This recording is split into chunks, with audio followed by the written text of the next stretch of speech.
아멘. 오늘 설교 제목을 와 보라 이렇게 적으면 따봅시다. 와서 봅시다.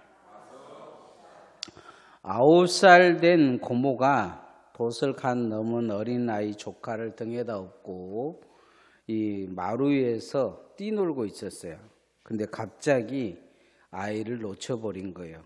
그래서 아이가 마루에서 예전에 토방이라는 거 있었잖아요. 토방으로 떨어지고 그렇게 마당으로 떨어져서 나중에 보니까 이 아이가 이 허리가 굽어서 곱추가 된 겁니다. 어려서부터 이제 곱추로 산 거죠. 그런데 곱추로 살면서 노력을 해서 그래도 성공을 했어요. 오페라 감독으로 오페라 감독 한때 오페라 이순신으로 아주 유명했던 백기현 교수 이야기입니다. 그렇게 잘 나가서 이제 오페라로 성공하고 큰 부자가 됐는데 더 큰 공연을 이제 준비하다가 투자를 해가지고 결국 망하게 됩니다. 다 망하고 이제 절망 중에 있는데 친구가 기도원에서 부흥회 한다고 한번 오라고 해요. 그래서 그 친구 따라서 부흥회에 갑니다. 그 친구 따라 부흥회를 가긴 했는데 부인이 열심히 있지만 이 사람은 믿음이 없었어요. 교회도 억지로 끌려가서 총독은 전도주의를 한번 끌려가고 그런 사람이었는데 이 다 망한 이 사람에게 어느 그 갑자기 설교 말씀이 들리기 시작한 거예요. 그러면서 이제 그 목사님이 설교 중에 십자가를 바라보라 그런 거예요. 이 백겸 교수 마음속에 무슨 십자가 바라본다고 뭔 일이 있느냐 하면 십자가를 바라보는데 갑자기 가슴이 뜨거워진 거예요. 그리고는 옆구리부터 통증이 온 거죠. 너무너무 아파가지고 기도원에 있는 방을 하나 얻어서 누웠어요. 누웠는데 일주일간 아픈 거예요. 근데 하나님이 그에게 말씀하신 같은 느낌이 들어요. 내가 너를 고치겠다. 그러면서 우두둑우두둑 소리가 계속 난 거죠. 일주일 후에 그가 일어섰는데 등 뒤에 이렇게 곱추가 이렇게 있었는데 그게 쏙 들어가고 정상으로 돌아온 거예요. 그러고 나서 이 친구의 그 사람들에게 그것을 이야기를 하고 전도하기 시작합니다. 부흥회에 지금도 부흥회 하러 돌아다녀요. 그래서 뭐 이렇게 가끔 보면 우리 총회 그 장로의 수련회 강사로 또 남성교회 수련회 강사도 몇 번 간 것 같기도 해요. 그러면서 이제 아마 이 사람이 그렇게 강사로 돌아다니는 것을 제가 그 간증 한 3일간 간증한 걸 내가 들은 적이 있어요. 제 이의 인생을 사는 거죠. 근데 신기한 것은 그런 게 있어요. 이 사람이 곱추로 산 걸 다 알잖아요. 곱추로 산 것을. 그런데 가까이 사는 사람들은 예수를 안 믿고 이 사람이 이제 가면서 간증을 하고 돌아다니면 그날 한번 교회 온 사람들은 예수 믿는 사람들이 많더라는 거예요. 보고도 믿지 않는 사람들, 보지 않고도 설교하니까 믿는 사람들이 있다는 거죠. 하나님의 말씀의 역사입니다. 말씀이 들어가면 믿음이 생기는 거예요. 이게 보아서 믿고 뭐 증거가 나타나서 믿는 게 아닙니다. 뭐 우리 어머니 같은 경우도 그 죽었다가 살아나셨잖아요. 병원에서 수술하다가 이제 뭐 암 말겠는데 그런다고 어머니가 그렇게 나서 살아났다고 그 마을 사람들이 다 믿냐? 안 믿어요.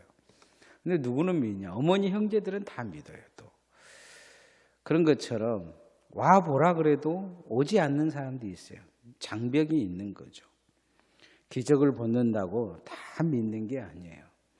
하나님이 초청할 때 받아들일 때 그 초청의 기회를 놓치지 않는 사람은 그 예수님을 믿는 기적이 일어나요. 예수 믿는 게 기적인 거죠. 기적이 일어나도 예수를 안 믿는데 그 기적을 안 믿고도 예수를 믿는 게 기적이에요. 우리가 늘 주님 앞에 오면 내가 온 거라고 생각하기보다는 주님이 나를 불렀다는 그것이 강해야 돼요. 주님이 나를 부르신 거예요. 오늘도 여러분이 여러 발로 온 것 같지만 초청하신 거죠. 초청하신 거예요. 그리고 주님이 특별하게 은혜 주시지 않냐면 우리의 신앙은 끊어진 것과 다름이 없어요.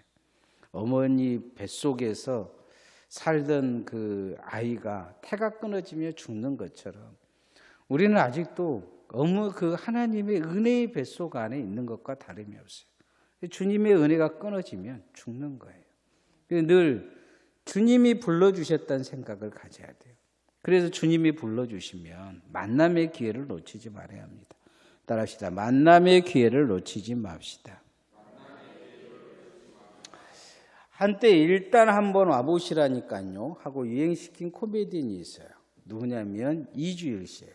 지금은 이제 죽었지만 이주일 씨가 그걸 가지고 이제 그 이상한 춤 추잖아요. 딱 이렇게 해갖고 좀 꼰지밥을 추면서 사람들이 너무 좋아하고 박수 치는데 전두환 대통령이 보면서 저 꼴 보기 싫다 하는 짓거리가 그렇게 이야기를 했어요. 그러다 보니까 그 밑에 있는 사람이 바로 비서실장이 전화를 한 거예요. 저 TV 안 나오게 해라. 그러니까 이제 광고도 안 들어오고 전에 이주 씨가 이 전두환님 말 한마디에 끝난 거죠. 그러니까 이제 TV에 못 나오니까 굶어 죽을 상황이 되니까 이 사람을 찾는 데가 있었어요. 그 뭐냐면 밤무대예요. 밤무대. 밤무대 가가지고 그 춤을 추면서 한번 와보시라니까요. 그래가지고 몸통 그 도배를 한 거예요. 이주일을 부르면 그 뭐 밤 나이트든지 뭐든지 막 대박을 터뜨리는 거예요. 그래서 전국적으로 좌우장 밤무대를 주물렀어요. 그래가지고 이제 이주일 씨가 그렇게 하는데 여자들이 좌우장 이 이주일은 그렇게 잘생긴 건 아니잖아요. 그런데 그렇게 재밌게 해주고 그러니까 밤무대 이주일이 한번 보려고 몰려들었다가 춤바람 들어가지고 가정이 깨진 데가 많다고 해요. 한번 와보라고 교회는 그렇게 초청해도 안 온대. 좌우장 이주일 보려고 밤무대 갔던 사람들은 가정이 파괴됐다는 거죠. 오늘 성경 말씀처럼 성경에 이주일처럼 한번 와보라고 소개하신 분이 있어요. 39절 말씀 한번 읽어봅시다. 시작. 예수께서 이르시되 와서 보라. 그러므로 그들이 가서 계신 데를 보고 그날 함께 거하니 때가 10시쯤 되더라.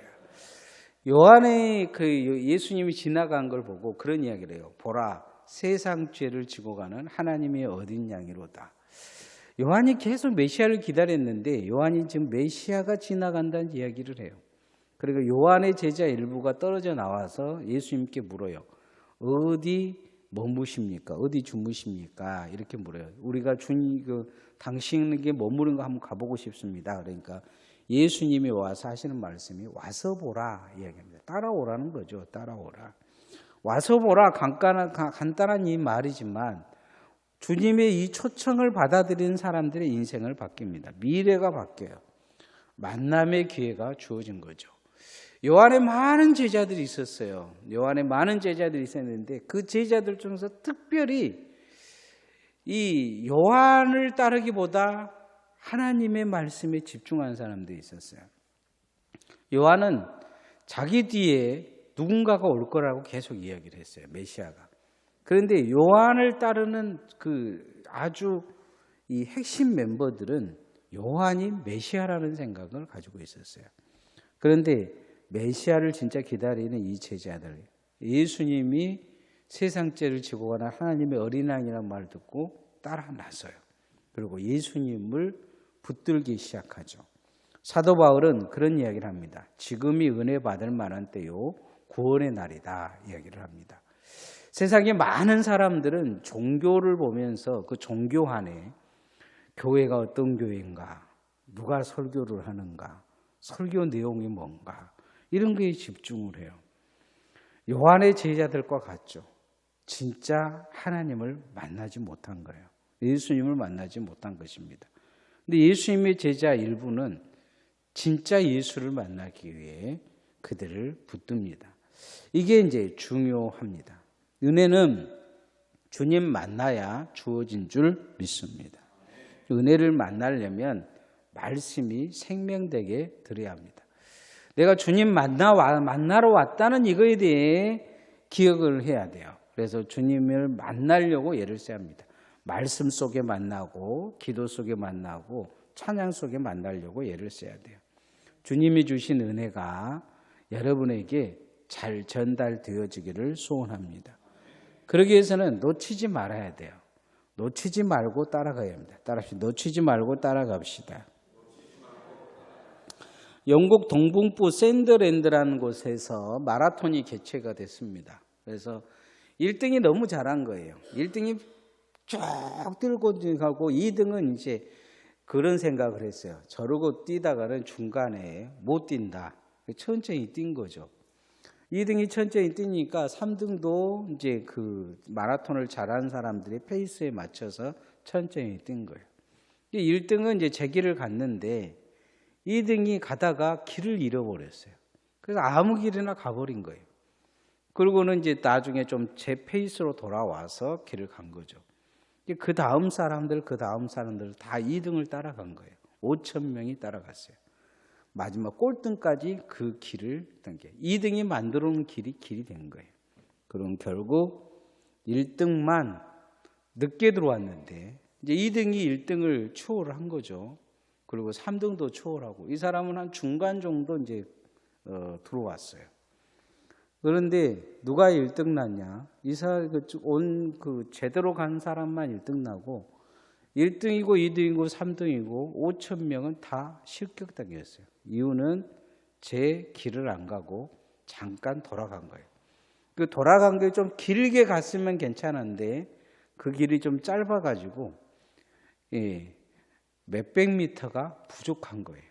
뭐 49점 뭐 그러잖아요. 뭐 이렇게 그 43점인가 마라톤 하면. 근데 몇백 미터가 부족해서 나머지는 실격이고 그 제 페이스를 간 1등만 이제 1등이 아니죠. 맨 앞에 갔다가 이제 뒤에 떨어진 이 사람만 이제 상을 받은 거죠. 1등으로. 당시에 이제 슈퍼스타가 누구였냐면 예수님이 아니었어요. 세례 요한이었습니다. 사람들은 세례 요한을 계속 따라갔어요. 세례 요한. 그래서 이 마태복음이나 요한복음의 그 소도에 보면 세례 요한 이야기부터 먼저 나와요. 아주 중요한 이야기죠. 세례 요한. 이 나중에 세례 요한의 제자들과 예수님의 제자들이 다퉈요. 누가 메시아냐? 누구를 따르는 것이 중요하냐? 이걸 잘 모르는 거죠. 잘 따라가야 되는데 누구를 따를 것이냐? 이 결정을 그때 했어야 돼요. 근데 세례 요한의 제자 일부는 예수님을 따르기로 결정을 합니다. 그래서 베드로나 요한이라고 말하는 이 사람들은 다 세례 요한의 제자들이었어요. 우리도 무엇을 따르는가, 누구를 따르는가, 이게 되게 중요합니다. 이 세상에서 사람들이 이제 사상을 따르는 사람들 많아요. 기독교 중에서도 기독교 플러스 사상이 들어올 수가 있어요.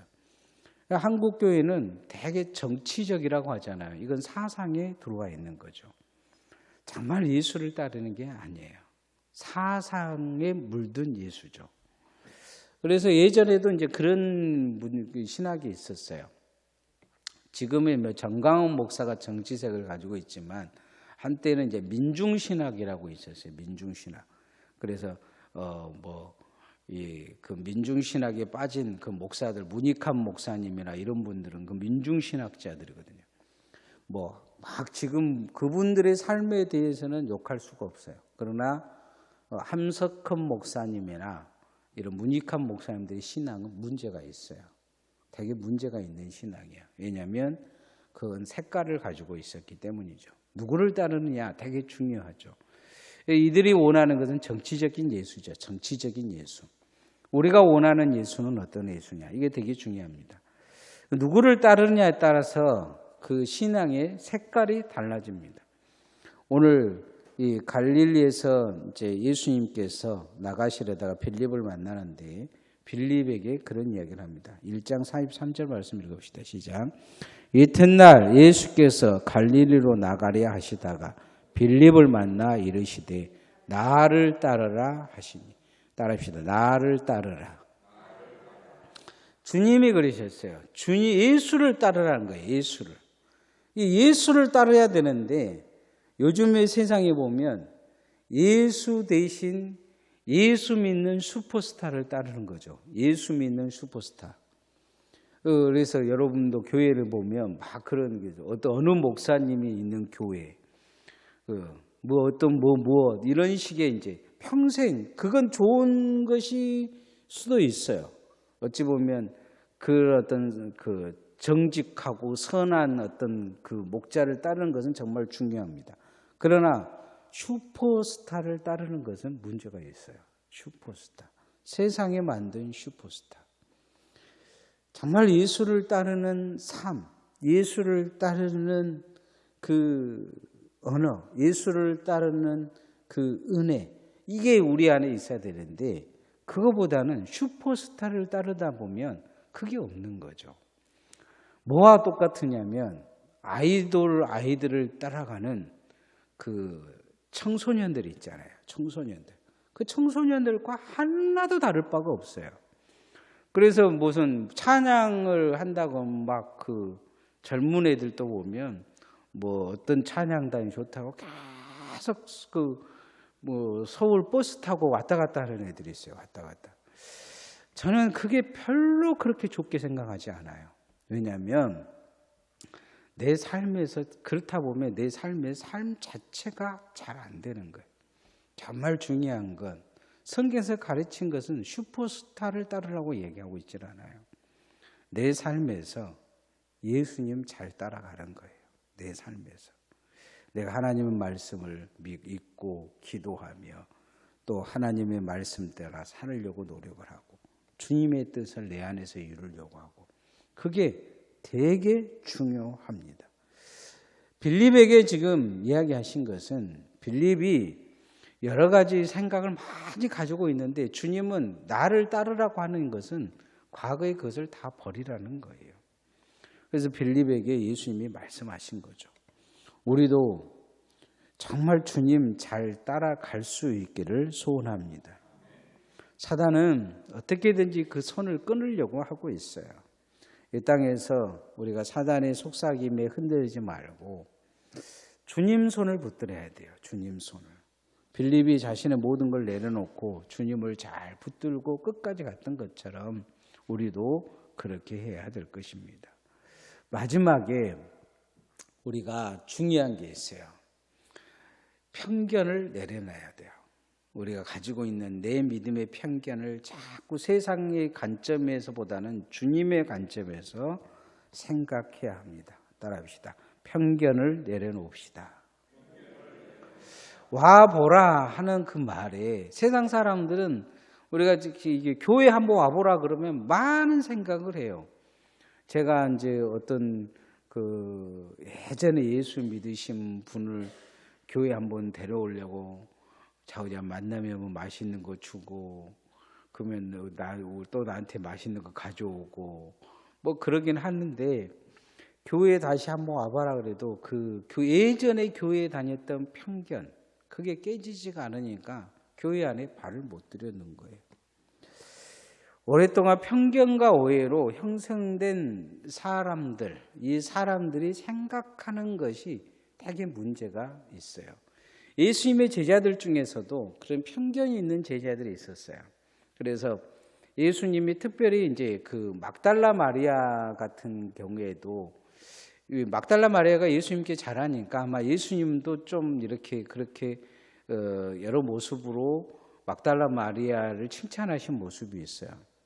그런데 이 빌립 그 외경이라는 게 있어요. 외경이라는 걸 거기 보면 되게 뭐라고 이렇게 좀 약간 좀 외석적으로 이야기한 내용이 있습니다. 그런데 그것을 지금 이제 현대에 와가지고 그걸 다시 재각색해가지고 만든 게 뭐냐? 막달라 마리아는 이제 중세에 그런 이야기를 합니다. 창녀였다. 그런데 예수님을 만나서 창녀 하는 일을 그만두고 예수님 애인이 됐다.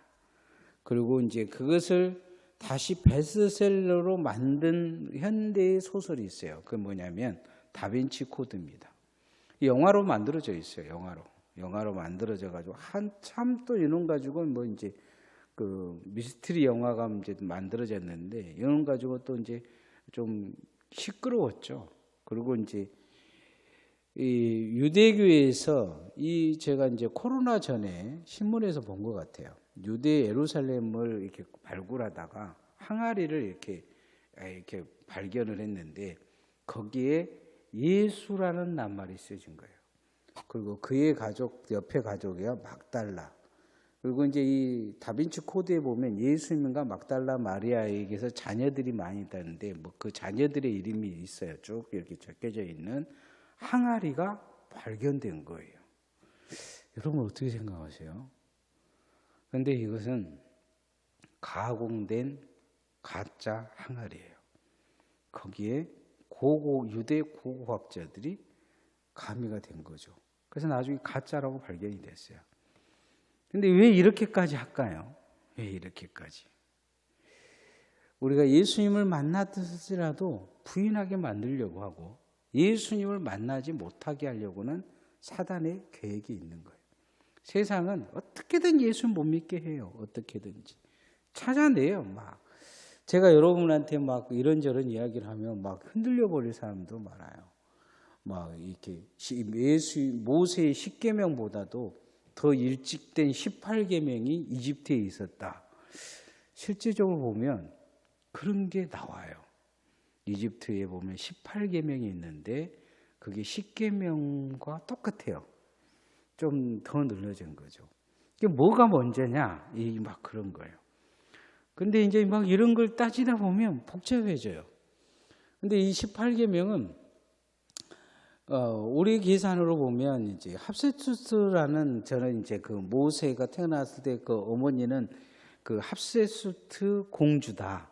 그렇게 이야기를 하는데 이 람세스 때다 이야기를 하는 사람들이 있어요. 막 이런 거 언제지 모르죠. 막 이런 거 이야기하다 보면 막 그냥 복잡해져요. 그리고 진짜 하나님이 없는 것처럼 이야기돼요. 그래서 이 무신론자들은 막 그놈 가져다가 청년들한테 막 이야기를 하는 거예요. 그럼 청년들이 생각하기에 목사님이 람세스 때 모세 시대라고 했는데 그놈을 가지고 이제 연도 계산을 해서 이 18계명이 더 일찍 있었다. 막 이런 얘기를 하니까 예수 안 믿으려고 하는 거죠. 우리 교회에서도 이제 한 분이 이제 그 집사님이 저한테 밥 먹다가 물어보더라고요. 이제 바벨론 그 지역에 수메르 문화라고 있어요. 수메르 문화. 그래서 길가메시 서사시라는 서사시를 그 길가메시 서사시 쭉 읽어보면 뭐 그 앞에가 노아의 홍수하고 똑같은 이야기가 나와요. 그런데 길가메시 서사시가 쓰여진 시대가 훨씬 더 앞이에요. 성경보다. 그거 보고 백했다고 이제 그 대부분 그 역사학자들은 이야기를 해요. 이 성경은 길가메시 서사시를 보고 백했다 이야기를 해요. 근데 그것만 보고 그러는 거죠. 그 앞에 창조설화는 없어요. 창조에 대한 이야기는 길가메시 서사시는 없는 거죠. 그 다음 이야기도 없어요. 그런데 이제 문제가 이제 그 이야기 해서 내가 그 이야기를 해드렸어요. 이 바벨론 지역의 그 문자가 그때가 더 제일 앞섰다고요. 예수님 이게 그 중동에 있는 이 시대의 문자는 제일 늦춰진 거죠. 문자로 보면 그거 앞서니까 그렇지만 역사로 보면 이 레반트 지역이라는 이 유대 지역이 역사가 훨씬 더 깊어요. 사람 산 걸로 보면 이쪽이 더 오래 살았어요. 이게 이제 문화가 있는 지역이 먼저 기록이 되다 보니까 그런 거죠. 어느 쪽이 먼저냐? 사람 오래 산 쪽이 먼저일 거죠. 이쪽 문화가. 그렇게 막 뒤죽박죽 하다 보면 예수를 못 믿는 거죠. 오늘 이제 그런 이야기가 나와요. 1장에서 46절 말씀을 봅시다. 시작. 나다나엘이 이르되 나사렛에서 무슨 선한 것이 날 수 있느냐? 빌립이 이르되 와서 보라 하니라. 진짜 하나님 이제 그 메시아를 내가 만났다 빌립이 이야기하니까 어느 출신인데 나사렛 출신이야. 그러니까 무슨 나사렛에서 메시아가 난다고? 편견이죠. 편견. 예수님을 나사렛 예수라 그러잖아요. 성경은 앞에 보여주고 있는 게 있어요. 세상이 모르는 이야기. 예수님은 베들레헴에서 태어나셨다는 거예요. 미가서 5장 2절에 보면 베들레헴에서 예수님이 난다는 거죠. 베들레헴에서. 그런데 이 나다나엘은 정확한 사실을 모르잖아요. 편견이죠. 저 사람은 나사렛에서 났기 때문에 메시아가 아니다. 이 빌립이 와서 이야기하고 차오지간 와서 한번 만나봐라는 거예요. 이 빌립도 모르고 있는 거죠. 예수님이 베들레헴에 태어났다는 이야기를 몰라요. 그러고 안 그러면 이제 그 이야기 했겠죠. 나다나엘한테. 편견이죠.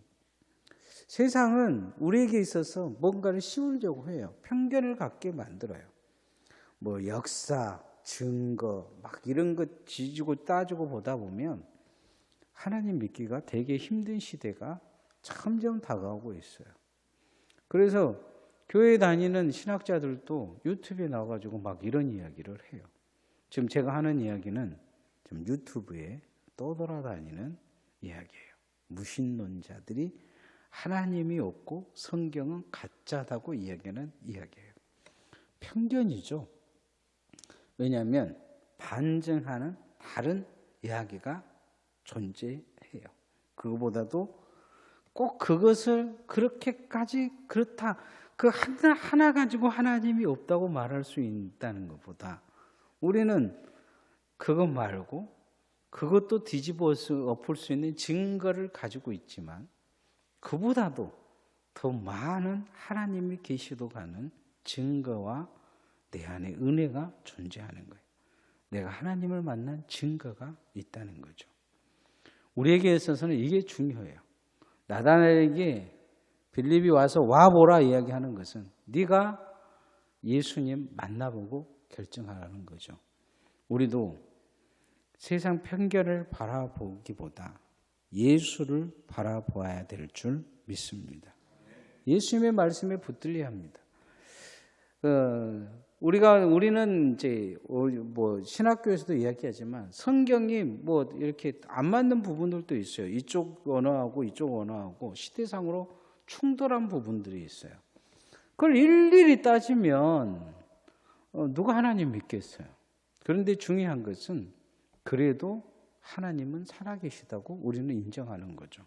이유는 하나님은 성경 구절 하나 가지고 우리가 함부로 있다 없다 말할 수 있는 분이 아니라는 거예요.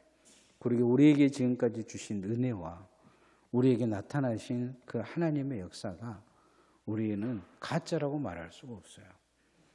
저는 귀신을 쫓으면서 늘 경험한 것이 놀란 것이 있어요.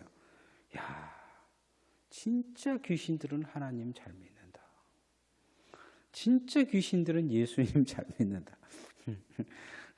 그 귀신 들린 사람들은 이제 하나님 안 믿어요. 어떻게든지 그 귀신 들린 사람한테 믿음을 줘가지고 밀어내려고 하는데 이 사람은 안 믿는데 이제 사람이 이렇게 딱 돌아오면 이 사람으로 돌아오잖아요. 근데 귀신 들린 사람은 이제 귀신이 갑자기 역사하면 귀신 들린 사람 귀신의 목소리가 나오거든요.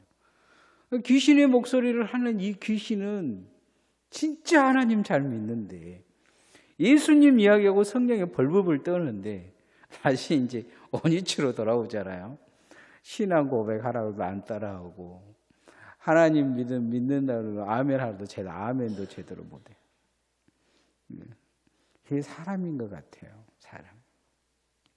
그런 사람인 우리가 하나님 은혜 받고 예수 믿는 게 기적이에요. 기적.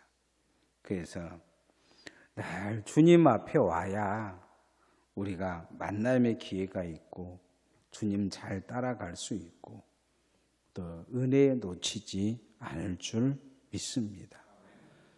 세상에 있다 보면 편견에 빠질 수밖에 없어요. 빌립이 그러잖아요. 너 그대로 있으면 지옥 간다는 얘기예요. 와서 주님 만나보라. 더 기도해보고 말씀을 붙들어 보고 예수님 따르라 요구하고 있는 거죠. 그래서 우리가 늘 주님 앞에 와서 보는 은혜가 있기를 소원합니다. 자, 기도하십시다.